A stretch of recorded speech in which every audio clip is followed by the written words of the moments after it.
este nuevo día de encuentro con este Congreso Internacional de Ovnilogía, número 18. Realmente es maravilloso comenzar nuevamente con esta gran asistencia que tenemos, con allí los televidentes y saber que podemos seguir adelante con este sueño. Vamos a presentar a quien va a ser nuestro participante en la mañana de hoy. Inicia la actividad del viernes al señor Luis Reynoso, que ya se encuentra aquí y nos viene a contar su experiencia al haber ido a Roswell. Luis Reynoso, bienvenido a este congreso. En primer lugar quiero agradecer a Luz, al Grupo CIO, por esta invitación y así poder compartir con ustedes algunas investigaciones propias que más que nada la hemos traducido en videos. Lo que vamos a ver es una síntesis de algunas investigaciones de mutilación de ganado, de aducciones, y que las mismas sirvan como disparador después de las preguntas que ustedes quieran hacerme. Vamos a una pequeña introducción diciendo de que, bueno, yo soy de la ciudad de Rosario. El grupo nuestro, EDOVNI, Estudio de los OVNIs, fue fundado el 3 de julio de 1965. O sea, este año se cumplió 50 años de investigación. Dentro de esos 50 años tuvimos la posibilidad de poder escribir 2 libros.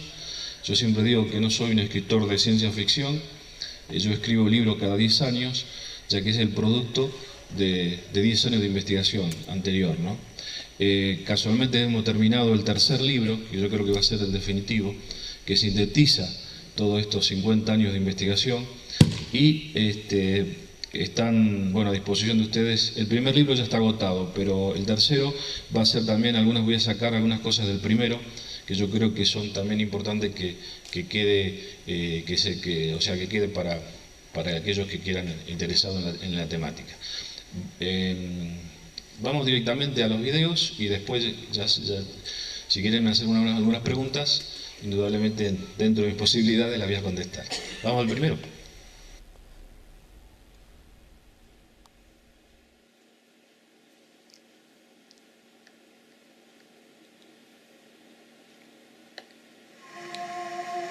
Durante mediados del año 2002, los campos argentinos fueron escenario de extrañas mutilaciones de ganado. Más de 500 casos distribuidos en provincias del norte y centro del país, respondiendo siempre un mismo patrón: extracción de oídos, lengua, ojos, ano y genitales. ¿Qué o quién es el responsable del fenómeno?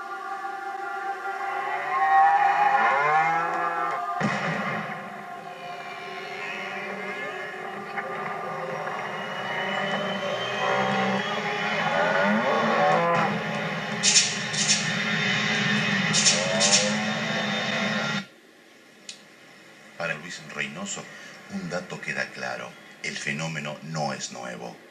El primer caso del que hay registro es el del caballo llamado Snippy en Estados Unidos en septiembre de 1967.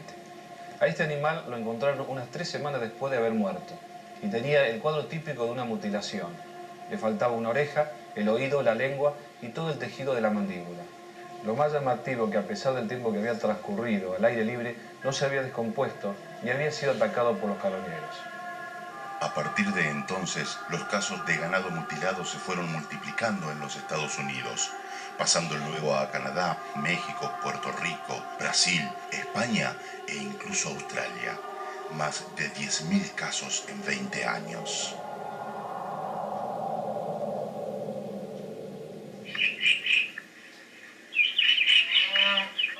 Pero, ¿cómo se produce realmente este fenómeno? ¿Se debe a la acción de depredadores, a la mano del hombre o quizás algo más? Para los casos argentinos, el SENASA ha dictaminado responsable a un ratón. Creo que el informe del SENASA no fue un informe serio, por 2 motivos. En primer lugar, los cortes que vemos en las vacas mutiladas son cortes netos y lisos. No corresponden a un patrón de dentellada ni de desgarro por ningún roedor o carroñero. En segundo lugar, los cambios de hábitos alimenticios en los roedores se traducen de generación en generación y a través de millones y millones de años. De comer lombrices a comer carne de vaca en tan poco tiempo es prácticamente imposible. En busca de una mejor explicación, este equipo de investigadores llevó a cabo su propia pesquisa. Habiéndose establecido una red de alerta para la región pampeana, se logra acceder finalmente a un caso en la localidad de Coronel Arnold, 60 kilómetros al sudeste de Rosario.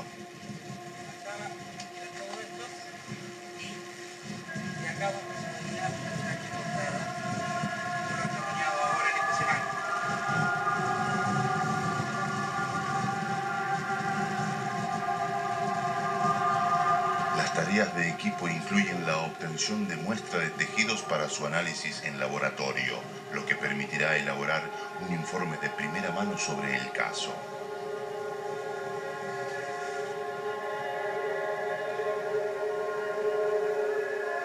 Esta circunferencia probablemente ha sido hecha con un sacabocado, por medio del cual le sacaron el testículo y el pene. En algunos casos de mutilaciones se han visto helicópteros negros silenciosos sobrevolando la zona.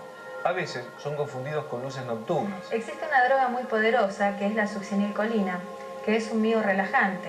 Usada en altas dosis, esta droga produce la muerte por paro cardiorrespiratorio. Creemos que aquí está la clave de este misterio. Las mutilaciones son hechas por el hombre.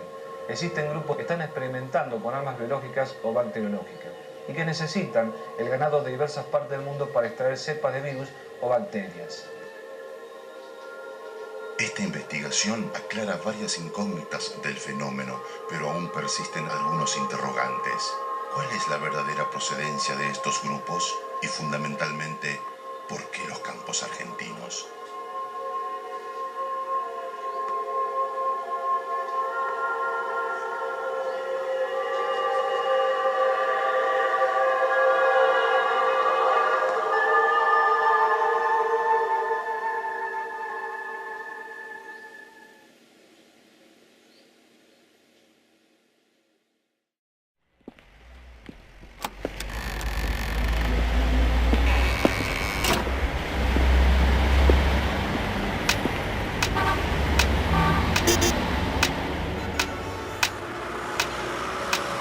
¿La rueda cruzada? Bueno, gracias. ¿Para dónde va? Para Corrientes y Montevideo. ¿Te molesta que te acompañe? No, por favor, al contrario, me ayudó porque voy más rápido. Y media cuadra más adelante, o sea, buscando siempre Pellegrini, siento de que me flaquean las piernas. Este muchacho me toma de los dos brazos y me recuesta a la pared. Y yo, en vez de sentir la pared, siento algo de metal que se me apoya en la pared. Y pierdo el conocimiento.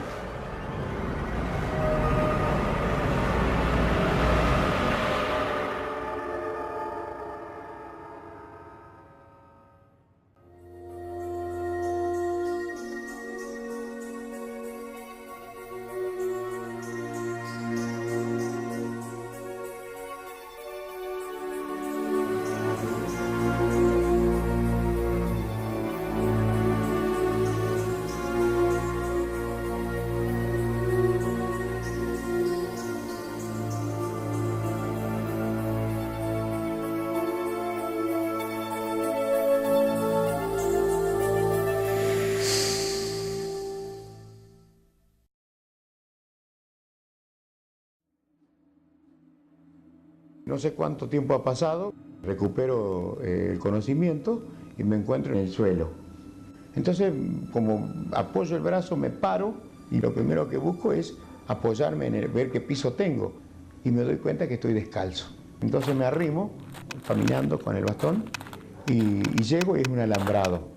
Y en ese momento es como que, honestamente, como que mi oído empieza a funcionar.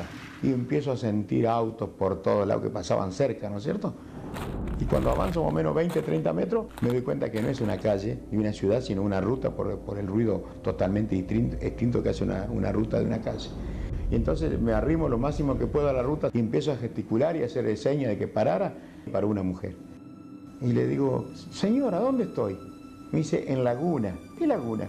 Laguna del Pescado. ¿Y qué laguna del Pescado? Le digo yo. En Vitoria, en provincia de Entre Ríos, me dice. Y en ese momento es como que empiezo a tomar conciencia y busco en mi recuerdo por qué estoy ahí. Entonces me acuerdo de lo que me había pasado, que perdí conocimiento en la calle.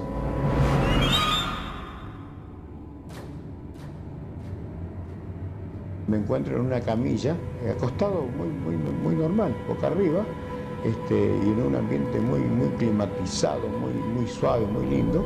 En ese momento siento que alguien me empieza a revisar los pies. Yo me doy cuenta de que la revisación no lo hace ninguna mano, porque no siento ningún contacto físico de que alguien que me toque. En ese momento yo trato de tragar saliva y le digo, ¿qué me pasó? Aparece un pequeño silencio y una voz muy tranquila, muy pausada, me dice, está todo bien, quédese tranquilo. Ahí en ese momento recién me doy cuenta de que la voz no sale del exterior, sino que yo la escucho dentro de mi cabeza. Sigue la revisación, me revisan la boca, la nariz, todo, y me revisan los dos oídos simultáneamente. Y acto seguido me empiezan a revisar la vista.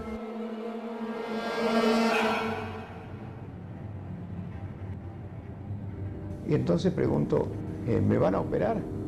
No, me dice la voz. Le digo, ¿pero voy a ver? Sí, me dice la voz. ¿Pero me van a curar ustedes? No.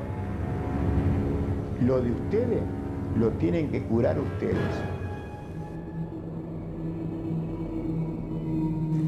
Acto seguido, lo que llamémosle una máquina llega a las zonas genitales y siento de que como que empiezo a sentir un pequeño calor muy suave, pero a su vez muy agradable.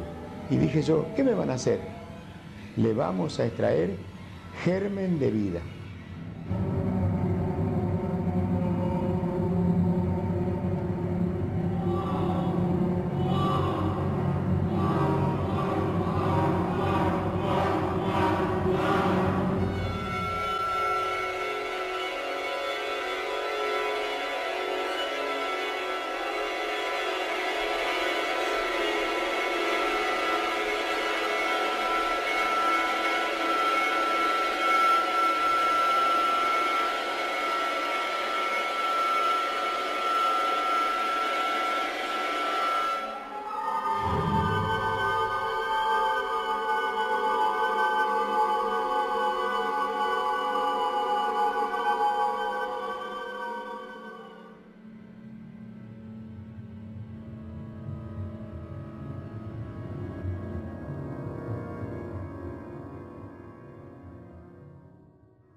llegamos a San Antonio, paramos en la estación de servicio.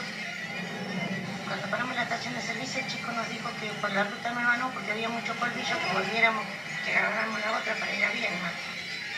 Y cuando agarramos la otra ruta, yo suena todo. Entonces mi marido para en la ruta y paramos en uno de Yuyales, porque no podíamos hacer un kilómetro más.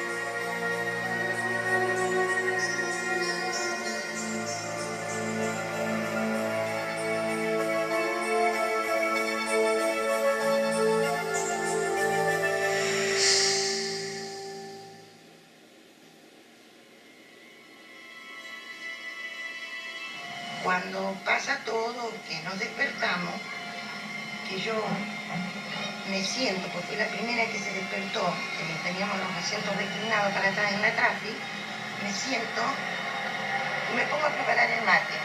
En eso se despierta mi marido, cuando él termina de poner así, y hace así, y mira, me dice, María Angélica, ¿dónde estamos? ¿Cómo dónde estamos? ¿Dónde parás? No, dice, mirá que me están Yuyo. ¿Dónde estamos, María Angélica? Digo, me hace despertarlo a mi hijo y a mi sobrino, me dice, despertar los chicos. Mi sobrino se llama Nico, le dice, Nico, ¿nosotros paramos acá? No, tío, acá no paramos, donde paramos había un Yuyo. Dice, Nico, no sabemos dónde estamos.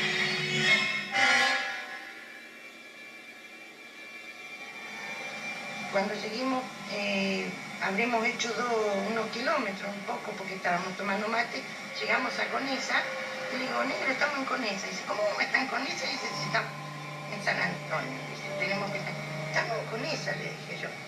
Vamos a la estación de servicio, le queremos poner gasoil. No le entraba nada. Y llegamos a Viedma y cuando entramos a lo de mi cuñada, yo me voy al baño. Me abro la manga y me miro y me encuentro la quemadura, me encuentro la marca acá y el círculo con ese triángulo. Sueño, porque no puedo decir que vi nada, porque no vi sueño, que una luz como un lucero se me venía en el sueño.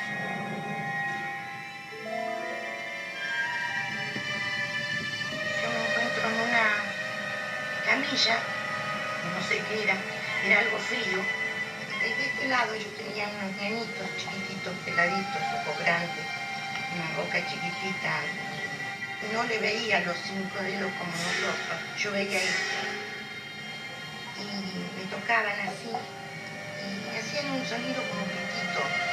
Eso es una cosa hermosa, y como que me hacían así, acá que con la manito de ellos me hacían así, y medio como que un gritito así. Yo los miraba y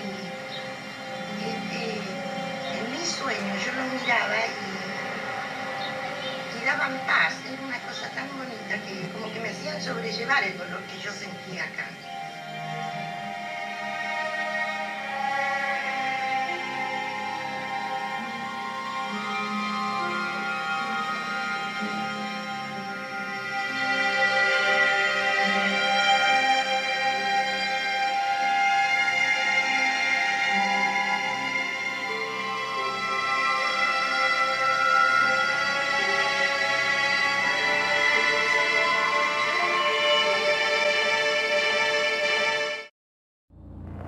Salió al campo neurológico, observó tomó una fotografía.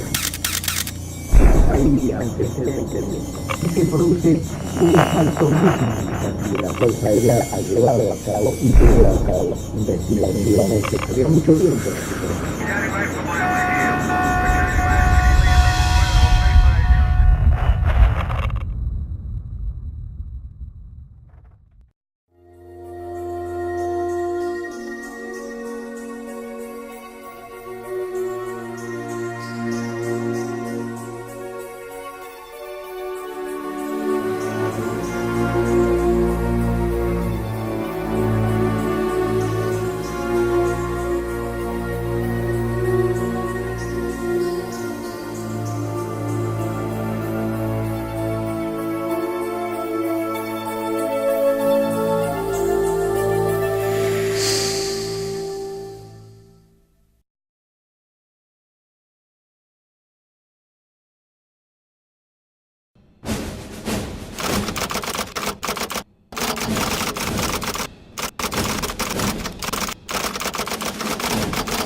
Nosotros concretamente observamos una luz. La cuestión es que la observación se efectúa a las 19:40. Como por las evoluciones del luz, su extensión y la ubicación en el sector del horizonte no nos permitía catalogar a esta luz dentro del campo de los fenómenos que en ese momento nosotros conocíamos. Entonces, salió al campo meteorológico, observó el fenómeno insólito, ingresó, dijo, mire, ya hay algo desusado.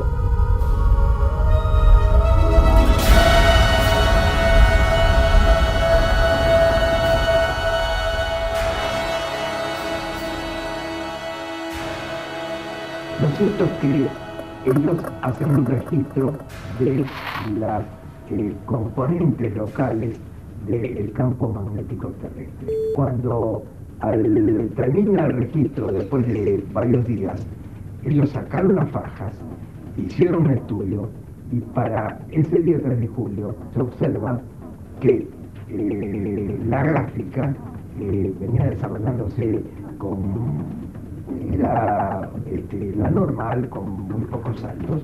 Ahí se produce un salto muy significativo, y de tal magnitud que hasta escapa a los límites de la faja. Cuando hicimos la observación del día 3 de julio, tomamos fotografías, pero realmente los resultados no fueron, había mucho viento en la superficie. Y por último, la película era de 21D, ¿no? O sea, aquí NASA, lo cual es una muy baja sensibilidad como para sacar fotografías nocturnas. Bueno, en realidad hay antecedentes de esto. Hubo varios casos ocurridos entre los meses de junio, julio y agosto. En la base chilena se efectuaron observaciones, y en la base inglesa también. Siempre es la observación del objeto aislado. Hay una excepción a esto, que es un caso justamente de fines de agosto, que ocurre en la isla Florida. Ahí se observan 4 objetos. Largaron 2 comunicados, 2 informativos, que consistían básicamente en retransmitir la información que yo daba desde la Antártida, avalando de alguna manera el dicho. La Armada Argentina, a la que pertenezco, creó una comisión permanente de investigación de fenómenos a cargo del capitán de fragata, Omar Pagani. Yo tengo entendido que la Fuerza Aérea ha llevado a cabo y lleva a cabo investigaciones en este campo.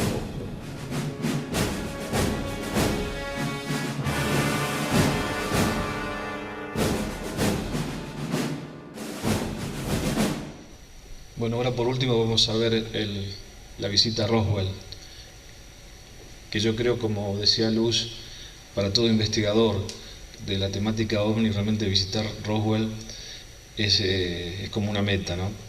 Y yo tuve la posibilidad de viajar el año pasado y realmente es como un sueño cumplido. Ahí funciona el Museo UFO en Roswell y un centro de investigación, creo que es el más importante, ya que su biblioteca cuenta con una gran cantidad de investigaciones. Todo el grupo de lo que es el museo y del centro de investigación, ellos están con la tesis extraterrestres y trabajan en base a eso. Y lo importante fue, bueno, vamos a ver el video y después vamos a las preguntas en general, ¿no?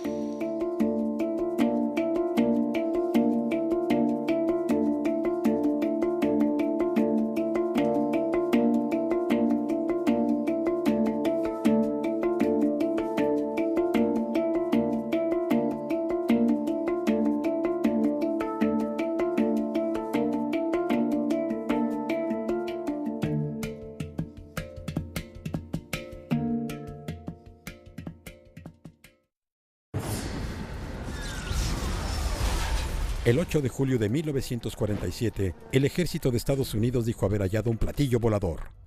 Tuve que creer que esto era algo de otra civilización. Pero en unas horas se retractaron. 60 años después, el debate aún sigue vivo. En verdad es algo fuera de este planeta. Es como una película de los años 50 de ciencia ficción. ¿El ejército de Estados Unidos recuperó extraterrestres y a su nave espacial? Había extraterrestres muertos. Si es verdad, el gobierno de Estados Unidos ha ocultado uno de los más grandes secretos de la historia, que no estamos solos en el universo. Es la historia más importante del milenio. Si no, un artículo menor se ha vuelto una leyenda. Misterios de la historia.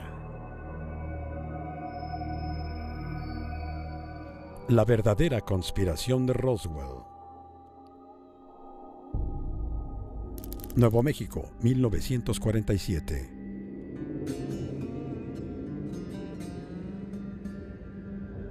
En el verano de 1947, el ranchero Mac Brazel encontró restos extraños en uno de sus campos. Brazel cargó su camioneta con partes del material y condujo 120 kilómetros hacia Roswell, Nuevo México.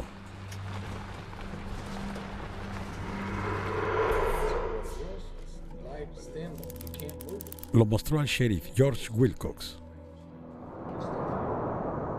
Mientras estaba ahí, el reportero de la radio local, Frank Joyce, llamó para ver si el sheriff tenía alguna buena historia. Sheriff Wilcox, soy Frank Joyce, ¿cómo está? El oficial le pasó el teléfono a Mac Brazel. Le dijo al reportero que tal vez había hallado los restos de un platillo volador. Creí que era un chiflado. Alguien que obtuvo información sobre algo y que la malinterpretó. Esto era un engaño. Para librarse del posible tramposo, Joyce le dijo que llamara al ejército.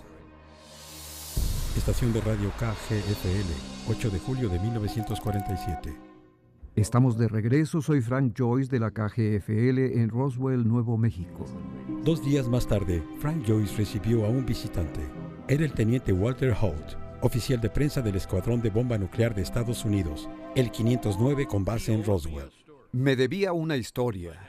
Me había quejado con él porque le había dado una historia a alguien más y yo fui relegado. Así que me da una, la levanto y mientras la leo, me doy cuenta de inmediato que es la del hombre del teléfono. La prensa publicó que el ejército de Estados Unidos había recuperado un platillo volador en un rancho al norte de Roswell. Frank Joyce solo llegó a una conclusión. Si el ejército dice que tienen un platillo volador, debe ser del espacio exterior. Acaba de llegar esto. Joyce transmite su historia extraordinaria a su audiencia local. Tal vez fue la noticia más grande de todos los tiempos. Sigue siendo la única vez en la historia de Estados Unidos en la que el gobierno dijo que encontraron un platillo volador. Edición principal del 8 de julio de 1947. La Fuerza Aérea ha anunciado que ha encontrado un platillo volador y ahora está en posesión del ejército. El informe reveló otros detalles. Se dice que una pareja local vio una nave extraña en el cielo el 2 de julio. El mayor Jesse Marcel recuperó los restos y ahora eran llevados a instalaciones militares.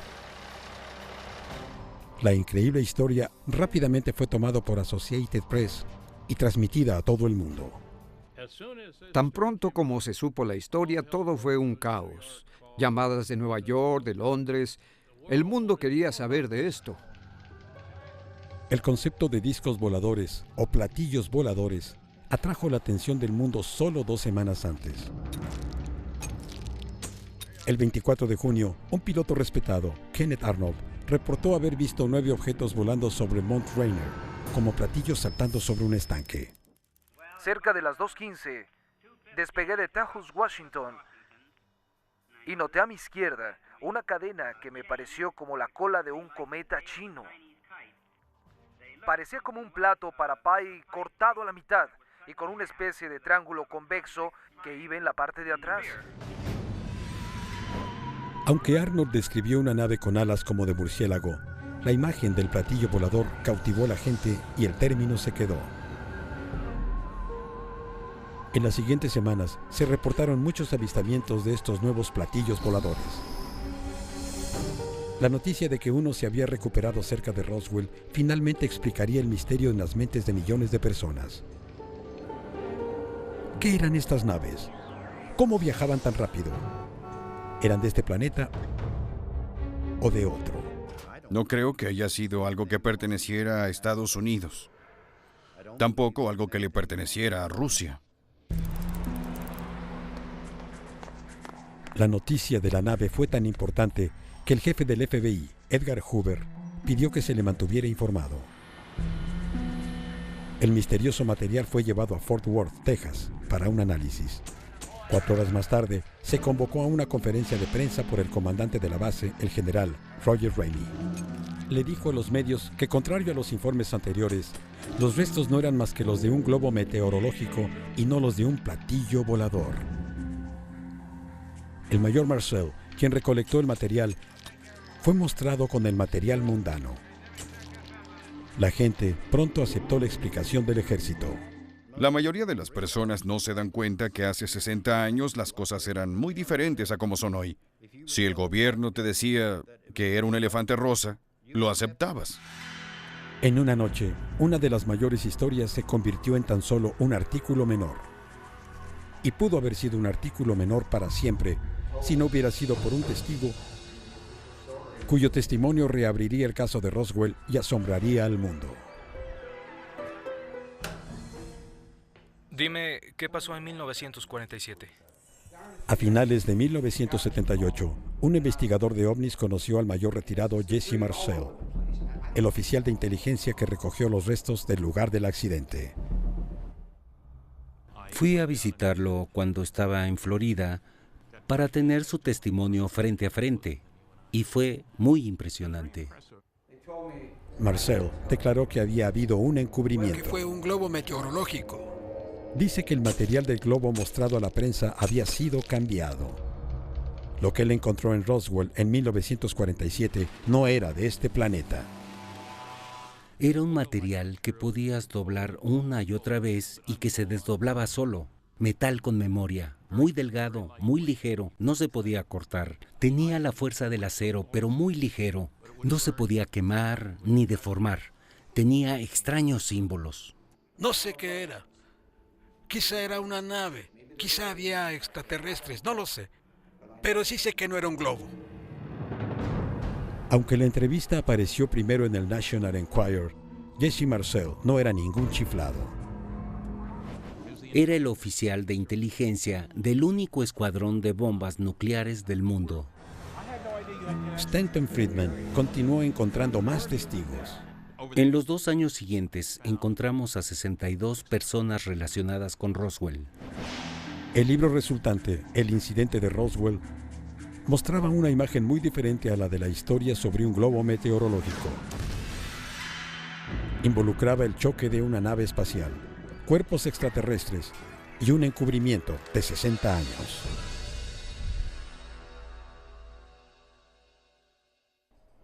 Roswell, Nuevo México, en la actualidad. Hoy Roswell, Nuevo México, es la capital mundial de los ovnis. Zona extraterrestre. Estacionamiento de ovnis. Bienvenidos, extraterrestres. Cada año, miles visitan la ciudad por honrar el hogar de E.T. Hay juguetes y playeras de los extraterrestres que se creen aterrizaron aquí en 1947. Un museo está dedicado a mantener la integridad de la leyenda de Roswell. Mientras algunos vienen por curiosidad, la mayoría de los ufólogos están convencidos de que el gobierno ha ocultado la evidencia de E.T. durante 60 años. Una encuesta en 2005 mostró que 1 de cada 4 estadounidenses creen que los extraterrestres han visitado la Tierra.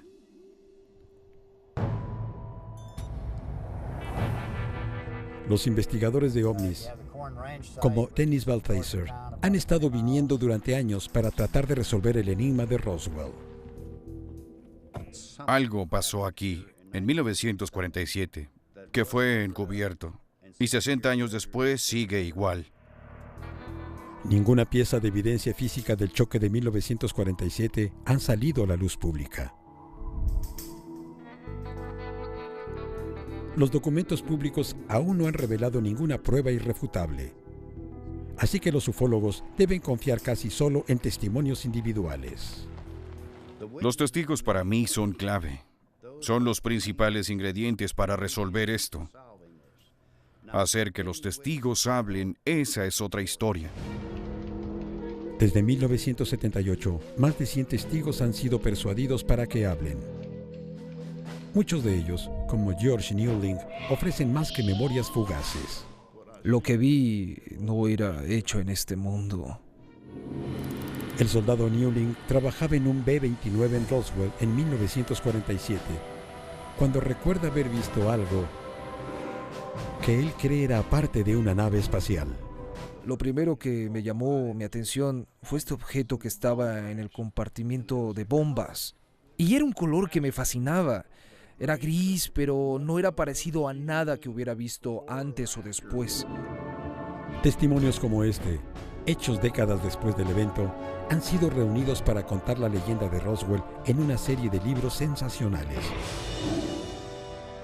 El cartero, convertido en autor sobre ovnis, Don Schmidt, ha estado siguiendo el misterio de Roswell durante casi 3 décadas. Sus numerosos libros sobre el tema lo han convertido en uno de los expertos sobre la leyenda. Los testigos de Schmidt lo convencieron de que el gobierno sí recuperó un platillo volador en 1947. Todos los testigos dicen que la primera nota en la prensa estaba en lo cierto. La recuperación del platillo volador. Gracias a estos relatos, la comunidad de ufólogos a menudo ve el caso Roswell como la mejor prueba de que los extraterrestres han estado aquí.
treat each other like we're fools.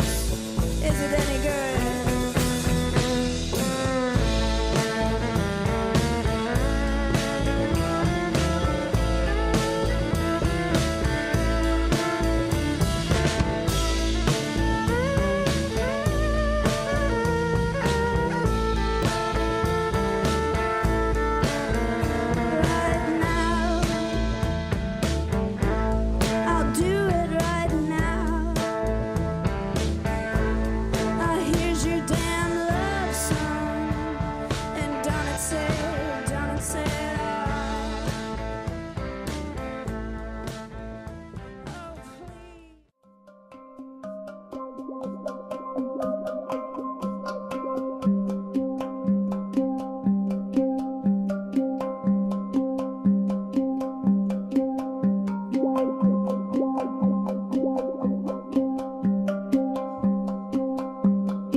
Bueno, eso es todo.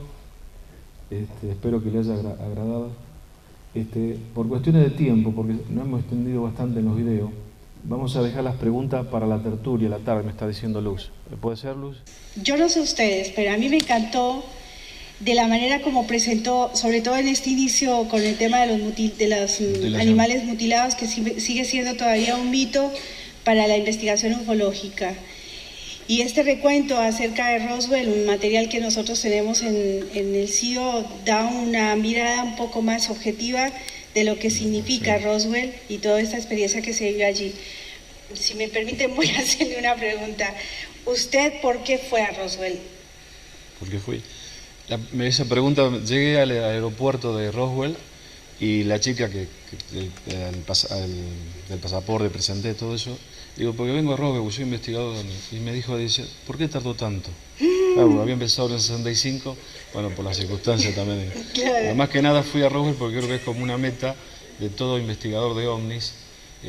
Yo siempre tengo un concepto que yo digo que yo investigo, no es un tema de creencia, pero es un tema personal. Entonces, ir a Roswell y realmente fue... porque estaba haciendo en el último libro, hay un capítulo especialmente de Roswell y me faltaban un montón de datos. Ir allá realmente fue completar toda esa información que uno tiene a través de otros libros, ¿no es cierto?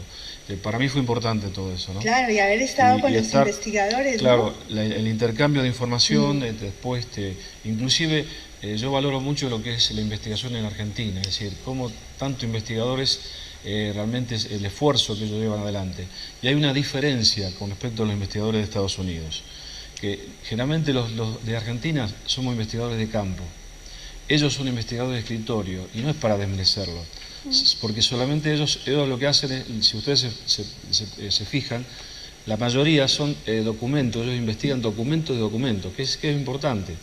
Pero yo creo que lo más importante también es escuchar al testigo y ir directamente a la fuente, que es el testigo. Pero bueno, son puntos de vista, ¿no? Bueno, mucho más para que nos cuente. Lo dejamos para el momento de la tertulia. Gracias, Bueno, don Luis. gracias y gracias a ustedes. Gracias. Muy bien.